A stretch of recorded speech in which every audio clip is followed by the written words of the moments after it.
How to create teach a course presentation on PowerPoint. Hello guys, in today's video I'm gonna show you how to teach a course on PowerPoint and create a good template. So all what you have to do is go to PowerPoint and now go to the top right here and click on presentations, and now choose the business option here.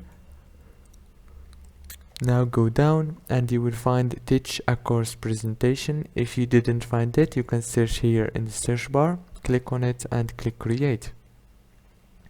Now you can change everything here on your course.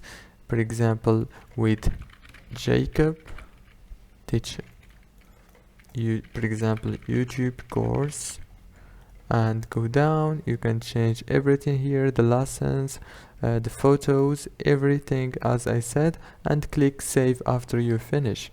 Don't forget to like and subscribe. Thank you so much for watching.